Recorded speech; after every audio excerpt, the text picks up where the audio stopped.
Also tonight, music mogul Sean Diddy Combs accused of sex trafficking and sexual assault in a lawsuit filed in federal court here in New York. New lawsuit against Sean Diddy Combs, bringing some serious claims against the music mogul, brought by his former longtime girlfriend. Puffy might be the destination for anybody who's going nowhere. Nobody's surviving.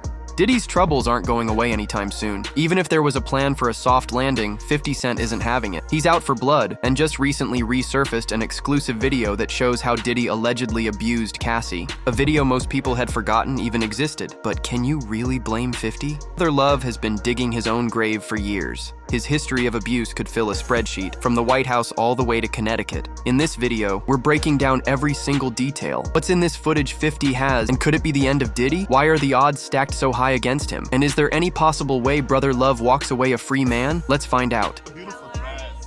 Thank you so much. I wanted to ask you, can't wait to see 3 a.m. Yes. The controversy. Yeah.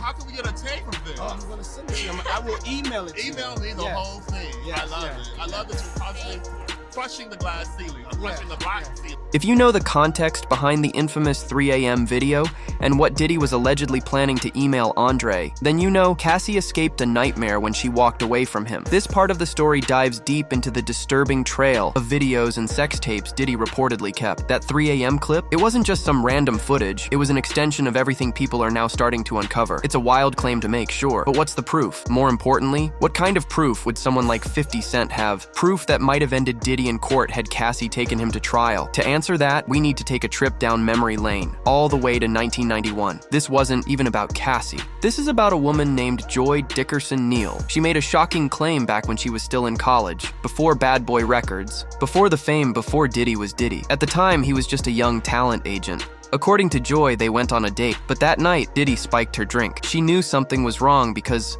once they got to his music studio, she barely walk. That's when she says he made his move and assaulted her. But here's where it gets even darker. This video is about videotapes, and according to Joy, Diddy didn't just assault her. He filmed it and sent it to 2 of his friends. How would she even know that? Because Devontae Swing of the R&B group Jodeci told her directly. This isn't hearsay. This is documented. The people involved are alive, and none of them have taken back their statements. And if you're wondering why Joy never went to the police back then, her reason was simple: shame and the fear of losing a record deal Diddy had promised her. Now draw that line. From Joy in the early 90s through the rise of Bad Boy, all the way to Cassie. The pattern is clear. Diddy allegedly used promises of fame and record deals to manipulate and control the women he targeted. Why did Cassie get a 10-year album deal out the gate when she wasn't known for singing, writing, or standout dancing? Because she was beautiful. And that's all Diddy cared about. He wanted her, so he signed her. Diddy did the most diabolical things imaginable to get Cassie, and once he had her, he used blackmail to keep her. Before we get into what 50 Cent saw and heard, let's talk about what Cassie revealed in her lawsuit. She stated clearly that Diddy forced her to have sex with male escorts while he watched and pleasured himself. That girl went through traumatic experiences she never imagined she'd face in the music industry, but it gets worse. Diddy didn't just arrange these encounters, he made Cassie find the male escorts herself. Then, before she had to sleep with them, he drugged her, and just like he did with the woman from college, he filmed all of it. As my mother always said, too many people don't tell the same lie. So, to all the Diddy apologists out there, what's up? How do you explain this? And don't answer just yet, because there's more. Those tapes, they weren't just personal files, they were leverage. Blackmail. Every time Cassie tried to leave, Diddy threatened to release the footage, and eventually, he did. In 2010, during an interview on Shade 45 with DJ Who Kid, 50 Cent mentioned a disturbing tape that changed how he viewed Diddy's relationship with Cassie. First, 50 didn't even know Diddy was aware the pictures existed, because they came straight to his personal phone from an unknown sender, and according to 50, they were graphic. In his own words, they were not like what y'all saw, they were worse, way worse, like penetration pictures. Now think about who 50 Cent is, and how short the list of people is who have access to his personal number. That means either Diddy sent it himself, or someone very close to him did. But here's the twist. Diddy didn't know 50 had received them, so 50 immediately called him to let him know. You fucking this girl, like you really, like you like her, like that? And he was like, yeah, that's my girl. I'm like, all right, I'm gonna send you something. You look at it, you call me. 50 Cent sent him the pictures, and Diddy called back saying that the images had been obtained by his guys, and that it was a mistake or something like that. 50, who already knew the type of that Diddy was, knew that that wasn't the case. Diddy had taken those images as collateral for Cassie. It was his way of keeping her. his girl. And that was probably the moment where 50's total disregard for Diddy began. The beginning of it all was the shopping incident then. Then he was like, so when we gonna get the chance to, to kick it, like we can just hang out. And he was like, why don't we like go shopping? I mean, like I pay for it. And I was like, this just sounds. Because you can bet as hell that if it was Rick Ross, he had seen that about. He wouldn't have cared. I mean, 50 Cent had used sex tapes against Rick Ross. So the fact was, 50 could see that the girl was in danger. He could see that Diddy's relationship with Cassie was worse than a sham. It was the most destructive thing ever. And the images he sent to Diddy for confirmation was all the proof he needed. But there had always been signs that Diddy himself would post on IG for the world to see. Like that time Cassie was hiding under the sheets to escape. What you gotta say now? What you gotta say now? You ain't got shit to say. True. You could argue that nothing here proves or shows any proof of abuse, but if you'd known what Diddy did to the lover he had before Cassie, if you knew what he did to the mother of his children, if you were aware of what he did to Kim Porter, you wouldn't be questioning the context of that IG video. You would know that Diddy was the most manipulative, diabolical type of serial abuser. What's up, y'all? We interrupt your browsing for this emergency announcement. This is my girl, Kim, my lovely girlfriend, KP, Kim Porter. Let me paint the picture for you. The year is 2005. By this time, Diddy and Kim Porter had been involved for over a decade. Well, technically. As Kim herself once said, they had been in an on and off relationship for more than 10 years. During one of those moments when they were on, Diddy heard a rumor that Kim had gotten involved with a colleague of his in the industry. So what did Diddy do? He lured her to Saint-Tropez, rented a luxury yacht, and made it seem like they were going to enjoy a romantic getaway. But that was not what he had planned. Bodyguards later reported hearing loud arguments starting around 2 a.m. By 7 a.m., things had escalated into violence. In the aftermath, Diddy had beaten Kim so badly that he broke her nose. To cover it up, he flew in a specialist surgeon from Geneva to repair the damage and kept Kim out of the public eye until she had healed. But here's where it gets disturbing. If you try searching for this story online today, you'll find almost nothing. Major outlets, like The Sun, that originally ran the story, have scrubbed it from their archives. Even images from that time, showing Kim with a bandage on her nose, have been wiped from the internet. This is one of the last surviving photos from that time. My theory? Diddy went to great lengths to erase the digital trail, because in 2005, this was a big deal. He knew he messed up, and he made sure the world would forget. But you don't have to take my word for it, or even believe the newspapers, because Gene Deal, a longtime insider, also spoke on it. Did you hear about the fact that he broke Kim's nose on a yacht? Wow, I didn't hear about that. He broke Kim, let's say allegedly, but it was told by people in her camp that he broke Kim's nose on a yacht. The former Bad Boy artist Mark Curry would say the exact same thing. He says he witnessed the crazy relationship that Kim had with Diddy, how he beat her repeatedly, and how she suffered a lot more in his hands. When the Art of Dialogue would ask him if Diddy had broken Kim's nose, this was his response. Speaking of Kim Porter, because you knew Kim Porter, is it true that Diddy broke her nose?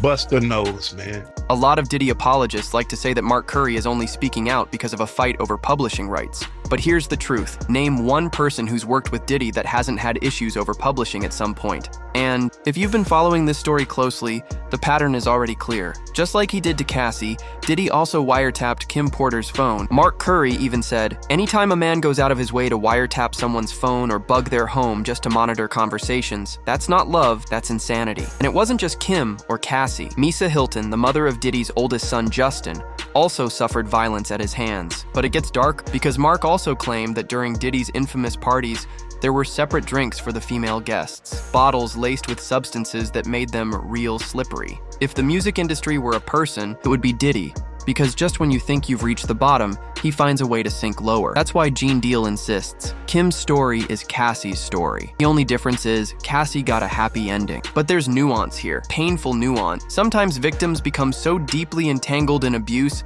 that they start making excuses for their abuser. Case in point, after Diddy broke Kim's nose, when people asked her what happened, I accidentally smashed it into a table. Maybe that was true. Maybe it wasn't. But let's fast forward 2 years to 2007. Kim was pregnant with their twin daughters. That's when she found out Diddy had cheated on her again.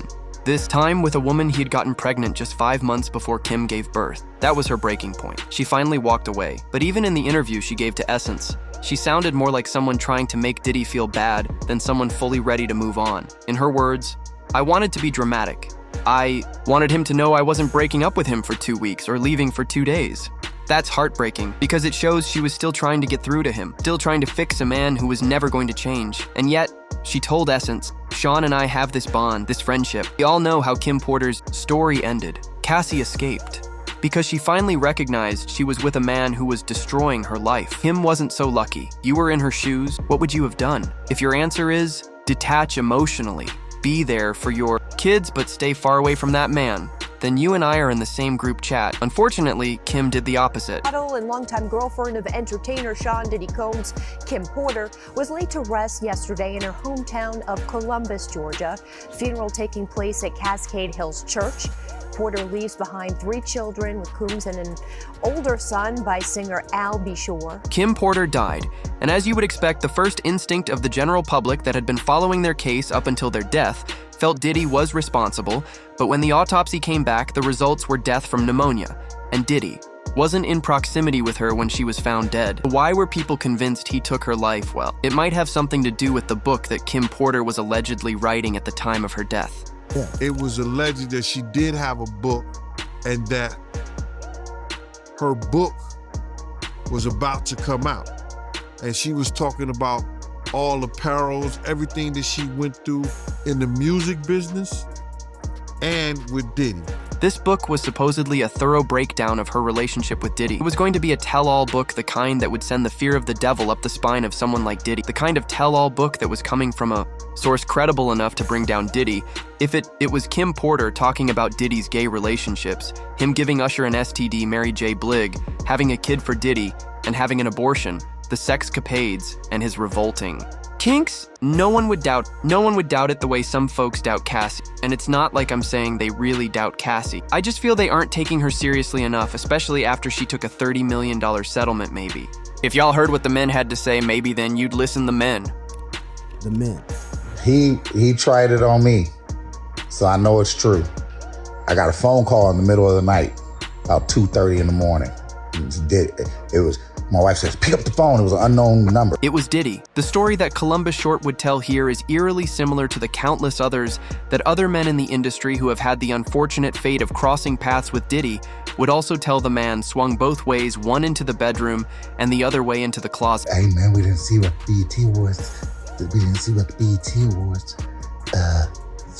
What you doing?" I'm like, "I'm in bed with my wife." He said, "Hey, I'm at the Beverly Hills Hilton. The Beverly Hills Hotel." I said, "What's up?" I said, "Who over there?" He said, "Just me." Diddy was sure trying to stomp his yard, and while Short was smart enough to not bite the bait, not many artists have been lucky. I have already dropped a couple of alleged names, but there's more. There's enough evidence to suggest he was doing something similar with Ja Rule. Why else do you think 50 Cent hates the dude so much? The incident in question had to do with butt plugs.